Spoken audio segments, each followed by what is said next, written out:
So good morning guys. हमने last video में देखे थे कि क्वाड्रेटिक इक्वेशन कैसे हम फाइंड आउट करेंगे। अगर कोई भी इक्वेशन दिया हुआ है तो कैसे आइडेंटिफाई करेंगे कि यह क्वाड्रेटिक इक्वेशन है।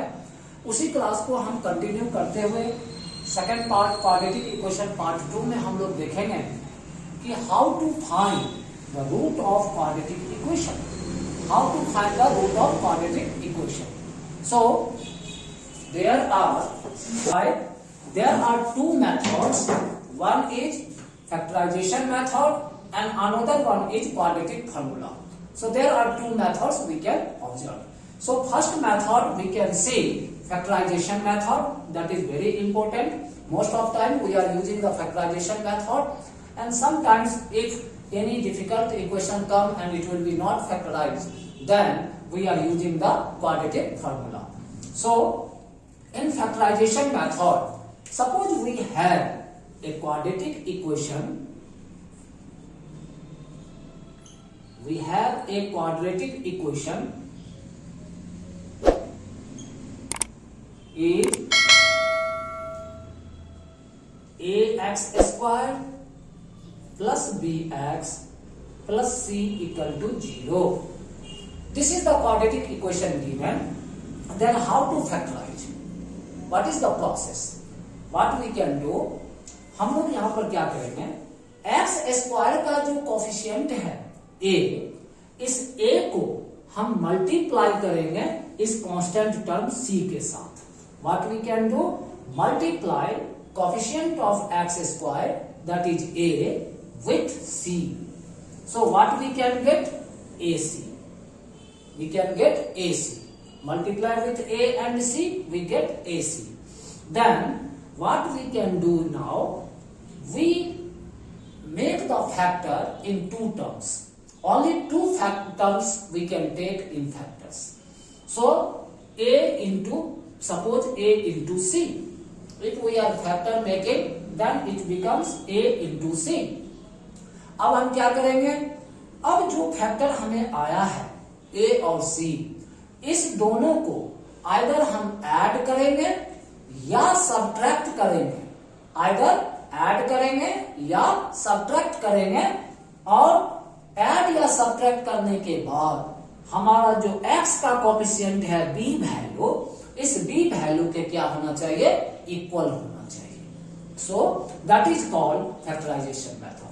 सो फैक्टराइजेशन मेथड में फर्स्ट क्या करेंगे, हम कोफिशिएंट ऑफ x स्क्वायर को मल्टीप्लाई करेंगे कांस्टेंट टर्म c के साथ, और मल्टीप्लाई करने के बाद उसका हम फैक्टर निकालेंगे टू टर्म्स में, और उस फैक्टर को, दोनों फैक्टर को ऐड करने पे या सब्ट्रैक्ट करने पे इस coefficient of x, that means b value के इक्वल होना चाहिए.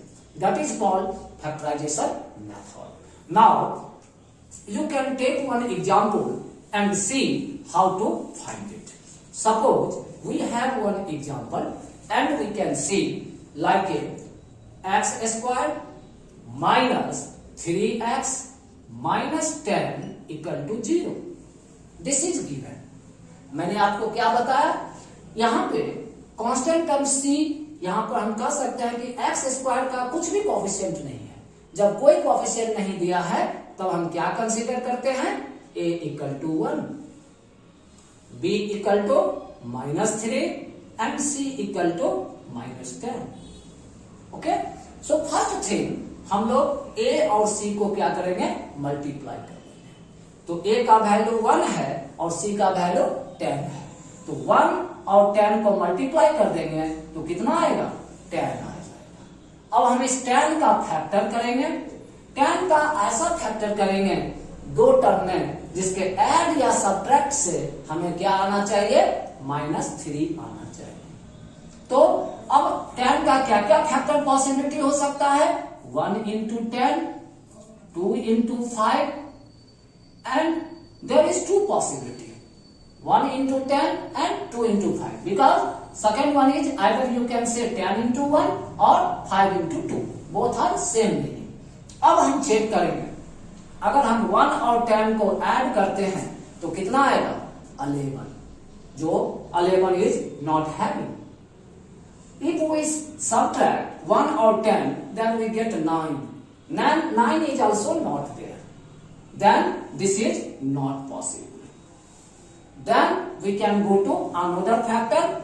If we can add 2 and 5, then how much? 7. Right? But 7 is not there. Then again we can subtract 2 and 5. Then 2 or 5 subtract, then how much we can get? 3.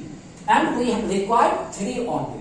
So that is we got the concept कि अगर हम 5 और 2 को subtract कर देंगे तो कितना आएगा? हमें 3 आएगा। अब डिपेंड करता है सिंबल कि यहां पर साइन क्या है, साइन निगेटिव है या पॉजिटिव है। अगर साइन निगेटिव है और हम सब्ट्रैक्ट कर रहे हैं तो बड़ा टर्म जो होगा, बिग टर्म, उसे हम निगेटिव वैल्यू लेंगे और जो स्मॉल टर्म होगा उससे का हम पॉजिटिव वैल्यू लेंगे। So what we can write here, x square, big term is 5, so minus 5x, और small term is 2x minus 10 equal to 0. Or if you take the common from these two terms, so what will get the common? X. So x, then x minus 5. Here if suppose here plus, you can take plus. If here minus, you can take minus. So here is plus, then plus. Now 2x और 10 में क्या common आ सकता है? इस दोनों में आपको 2 common आ जाएगा। अगर हम 2 कॉमन लेंगे तो क्या आएगा? x minus 5. Now in these two terms, x minus 5 is common. So you can take x minus 5, and here in this term x is there, and in this term 2 is there, we can take. So now we have two factors. So what we can say, x minus 1, we can say x minus 5 equal to 0, and second term is x plus 2 equal to 0. So x equal to 5, and we can say that x equal to minus 2. So this is called the root. What we can say, x equal to 5 and x equal to minus 2, these are the roots of this quadratic equations. Right? So if suppose you can take another one example and you can observe that, what will get? Suppose you are taking, so अब हम एक दूसरा example लेकर के check करेंगे। Suppose we have given root 2x square plus 7x plus 5 root 2 equal to 0. This is the equation given, root 2x square plus 7x plus 5 root 2. Now how we can make the factors and get the roots. Okay, so हमने क्या बताया आपको? सबसे पहले हम c का value यहां पर कितना है? 5 रूट 2, और a का वैल्यू कितना है? रूट 2. इस दोनों को मल्टीप्लाई कर देंगे. तो मल्टीप्लाई करेंगे 5 रूट 2 को, अगर हम रूट 2 से मल्टीप्लाई करेंगे then how much getting? 10. So we got 10. अब हम इस 10 का क्या करेंगे? फैक्टर कर देंगे, और फैक्टर करने से हमें 7 आना चाहिए. अभी जस्ट एक क्वेश्चन बताए थे कि 10 का फैक्टर क्या बताए थे? 2 into 5 and 10 into 1. So now अगर हम 2 और 5 को ऐड करते हैं तो क्या आएगा? 2 plus 5 equal to 7, and we required also 7 only. So what we can do? 2 और 5 दोनों को हम ऐड कर लेंगे, और साइन हमारा पॉजिटिव है इसलिए दोनों टर्म हमारा पॉजिटिव रखेंगे. So now what we can take? Root 2x squared plus 2x plus 5x plus 5 root 2 equal to 0. So now here we can see, अब हमारे पास रूट 2x स्क्वायर है और 2x है. इस दोनों में क्या क्या कॉमन आ सकता है ये देखिए. तो आप जानते हैं कि अगर हमें 2 दिया हुआ है तो 2 को हम क्या लिख सकते हैं? Root 2 into root 2. राइट? तो रूट 2 यहां भी है और इसमें भी हमको रूट 2 और रूट 2 आ गया. इसका मतलब root 2 is one of the common. And here x square और एक्स में एक्स कॉमन आ गया, तो क्या बचेगा, यहां पर एक्स होगा और यहां पर आपको एक्स ऑलरेडी कैंसिल हो गया, एक रूट हम कॉमन ले लिया है तो दूसरा रूट क्या आ जाएगा, रूट 2 आ जाएगा। अब मैंने आपको बताया था कि यहां प्लस है तो प्लस रखना है। अब इस दोनों में हमें क्या कॉमन आएगा, यहां पे 5 हम कॉमन ले सकते हैं, then x plus root 2 equal to 0। Now अब इस दोनों टर्म में x plus root 2 is one of the common, and here we got root 2x plus 5 equal to 0. Now if you take x plus root 2 equal to 0 and root x plus 5 equal to 0, so यहां से आपको x का value क्या आएगा, minus root 2, और यहां से आपको x का वैल्यू क्या आ जाएगा, रूट 2x है, सो x का वैल्यू आ जाएगा -5 by root 2। So we can say that x equal to minus root 2 and x equal to -5 by root 2 are the roots of this quadratic equation. So this is the this is the way to find the quadratic roots of the quadratic equation by factorization method. Clear? अब हम दूसरा देखेंगे by quadratic formula. So by quadratic formula, how to find the roots using the quadratic formula. So let the quadratic equation, we have quadratic equation is ax square plus bx plus c equal to 0. So if we are going to find the quadratic formula, so quadratic formula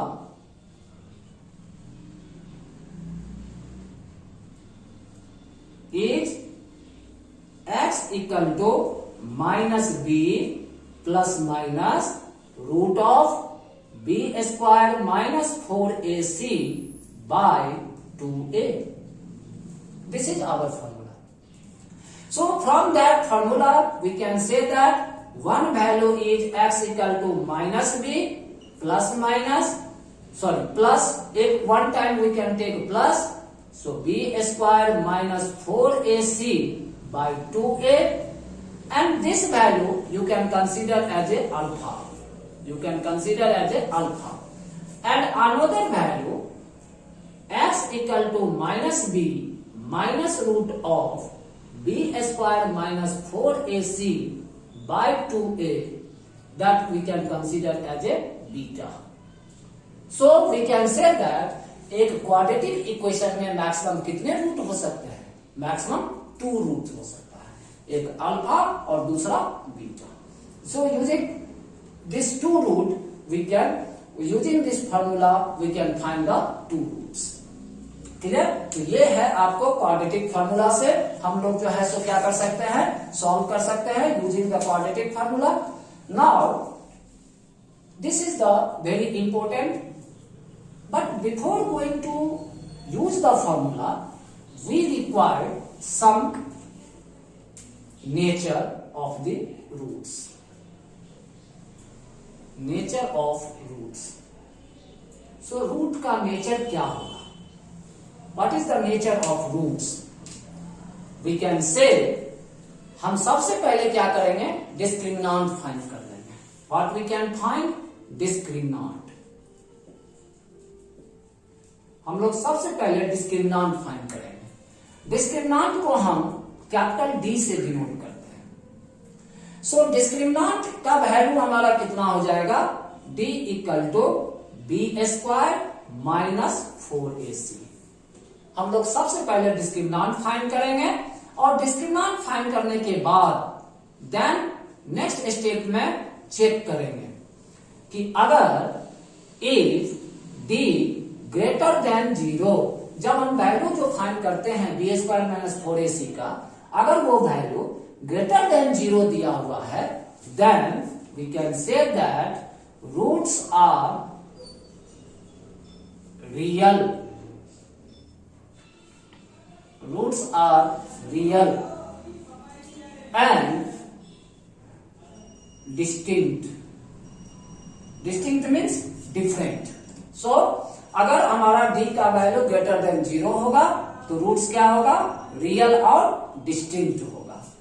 दूसरा condition हम क्या check करते हैं, if d equal to 0. अगर d का value आपको equal to 0 आ गया, then we can say that both roots are, both d equal to 0, then both roots are real and equal.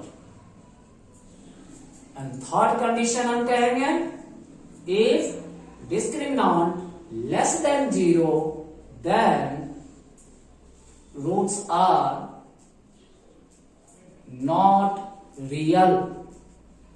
Not real means we can say that roots comes complex. So हमें ये 3 condition हमको remember रखना है. जब भी हम nature of roots find करेंगे तो सबसे पहले हम क्या करेंगे, डिस्क्रिमिनेंट फाइंड कर लेंगे, d equal to B square minus 4ac. Discriminant find करने के बाद हम चेक करेंगे कि अगर d का वैल्यू ग्रेटर देन 0 है तो हम क्या कहेंगे, roots are real and distinct. अगर रूट d का वैल्यू आपको इक्वल टू 0 है तब हम क्या कहेंगे, both roots are real and equal. और जब d का वैल्यू लेस देन 0 है, then we can say that roots are not real, that means roots are complex. Clear? तो आज हमने आपको बताया कि क्वाड्रेटिक इक्वेशन में हम रूट कैसे फाइंड करते हैं. रूट फाइंड करने के लिए हमने आपको क्या बताया, बाय फैक्टराइजेशन मेथड से हम फाइंड करेंगे और क्वाड्रेटिक फार्मूला मेथड से. हमने कुछ एग्जांपल्स भी आपको दिया कि किस तरह से हम बाय फैक्टराइजेशन मेथड से कैसे हम सॉल्व करेंगे, और फिर इसके बाद हमने दिखाया कि नेचर ऑफ रूट्स कैसे फाइंड करते हैं. तो हम कोशिश करेंगे कि अगले जो हमारा वीडियो आएगा उसमें आपको हम कुछ एग्जाम्पल लेकर के, क्वेश्चंस लेकर के आपको बताएंगे कि नेचर ऑफ रूट्स कैसे फाइंड करेंगे, और नेचर ऑफ रूट फाइंड करने के बाद हम क्वाड्रेटिक फार्मूला का यूज करके हम रूट कैसे फाइंड करेंगे. ठीक है, तो ये हमारा आज का टॉपिक है. तो आप लोग यही कोशिश करें कि ज्यादा से ज्यादा वीडियो को लाइक्स करें, सब्सक्राइब करें और कोशिश करें कि ज्यादा से ज्यादा अपने फ्रेंड सर्कल में शेयर करें, ताकि आप लोगों के सपोर्ट से ही हम आपको एक एक करके एक एक टॉपिक के ऊपर आपको वीडियो जो है सो अवेलेबल कराएंगे. और आपके लिए ये पार्टिकुलरली 10th के बोर्ड के लिए आपको बहुत बेनिफिट देगा, जहाँ पे प्री बोर्ड है और फिर फाइनल सीबीएसई का फाइनल बोर्ड है. तो हम आपको अगले जो वीडियो आएगा उसमें इंपोर्टेंट क्वेश्चंस भी दिखाएंगे जो इस चैप्टर से related, which are come in the upcoming exams. तो ओके, थैंक यू.